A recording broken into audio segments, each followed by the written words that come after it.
So I guess I'm not really going to be trying to use the YouTube scheduling system anymore because I just can't get it to work. It's probably my fault. So for the headlines, Global is asking Canadians, why we don't care about climate change while showing us pictures of recycling, video of recycling. The CBC and the Star are finally covering the full situation, more fully anyway, at Wet'suwet'en, at the Wet'suwet'en territory, with the Unistoten camp mentioning them finally, so they're educating Torontonians and Canadians finally about the rest of the camp situation there that so far the major outlets have tried to keep off of, at least the cable news. And so with news outlets, there's the internet world and the cable news world, and they are, in terms of the consumer, largely separate. So there are two different worlds of information. So CBC wants to run a lot of, they all want to talk about sports. They don't want to talk about the Unistoten situation on the cable news side of things. So the CBC has run this football safety segment where they are talking about how helmets haven't reduced problems for head injuries. And I'm like, man, why can't you say that when you're talking about cyclists? Commuter cyclists. I'm not talking about the sports. So the Super Bowl ad is critical of GM for shutting down their Oshawa plant and stuff. And GM did not want it to air. Unifor, the union representing those auto workers, placed the ad. Meanwhile, at the Super Bowl, Big Boy performed. From Outkast, Big Boy performed along with Maroon 5. Man, Big Boy, why? Why would you do that? That's so... dude. And El Chapo finally is on trial in Brooklyn. His defense took just under 40 minutes.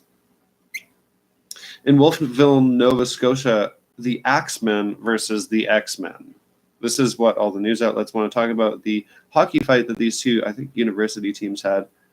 The Axemen versus the X-Men. Guys, you guys suck. In so many different ways. In so many ways. You guys distract me. And the CBC So I was right about the banana. It was actually a bunch of bananas, not just one banana. Referencing the past reports, so watch through them.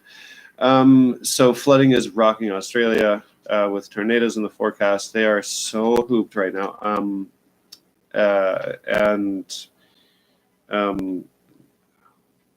The Pentagon is sending almost 4,000 soldiers to the border for a grand total of 4,200 soldiers at this new southern border party. Global's ran a piece about this Alberta business that's not subject to the Calgary economy, so they're not part of the oil situation, energy, whatever, and they're doing really great because it's an export business in creative sector or something. I forget what it is, but so they keep trickling out pieces about either how Alberta and Calgary or some prairie provinces are screwed up because there's not enough pipelines, or how Indigenous people are not screwed enough because there's not enough pipelines, and then also sort of interspersing it with pieces about all the businesses in Calgary that are buying out old, oil company offices and using them to make fun stuff. And so anyway, so meanwhile, Humber College had a big ass flood at their North Campus on Friday, and they told everybody about the flood over social media, but then they didn't. This is okay. Humber College, their North Campus. Okay. The students were totally out of the loop. So there was students showing up for exams and stuff because they hadn't heard whether or not their exams were rescheduled. They couldn't find out. But they accommodated the basketball game that they were going to have there. The CBC they did a great interview on Sunday with Maria Rosa, Person of the Year, and kind of the last one standing of the other journalists given that award, because she's like, in her own words, the only one who's still got her freedom and is alive. And so she feels like it kind of reflects the target she has already painted on her back in her work as the head of this magazine in the Philippines that is really critical of the president, and is really like, they're brave for being that way, because journalism in the Philippines completely sucks. At the same time, the CBC is also sending their own one of their own prized journalists, main heavyweight journalists, to Venezuela. Meanwhile, the Lima Group, which is a sort of countries trying to figure out what the hell to do about the U.S. and Venezuela, are meeting on Monday in Ottawa to figure things out. And this is all basically because nobody would allow Venezuela to just keep its oil in the ground, or just use it internally and just extract it at a snail's pace. In the age where that's the agreed upon, like, that's the most we should be doing with oil. So what else?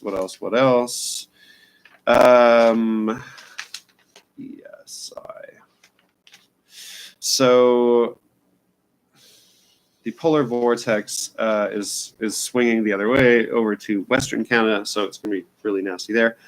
Global is warning us that we might just have a big. Oh, they warned people that of this short list of places on your body where you lose the most heat. It's not really true, as some other media outlet recently did a little piece on debunking winter myths or whatever. You lose the most heat from whatever you don't have insulated well enough. Simple as that. So meanwhile in Toronto, it is so nice and balmy here. Monday is going to be just foggy, maybe a little bit rainy here and there, but it's going to be so nice.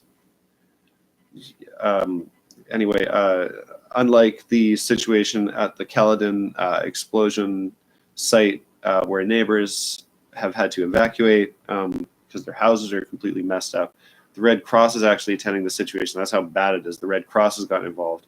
And the cause is still unknown, but the house was like completely disintegrated by the time fire crews showed up.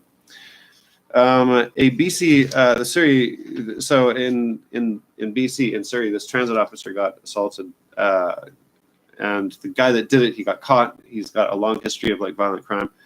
The officer is out of hospital, and just a like really hardcore assault on this I think driver, or I'm not sure what was going on at the time of the assault. And that seems to be some of the news for Sunday. And apologies for a little bit of, if you witnessed the technical glitch I had with YouTube. Sorry about that. So, trying to cover the events of Sunday. This is your host, Dorian Sky, signing off. We'll see what happens in the next 24 hours. Definitely an interesting news day on Sunday.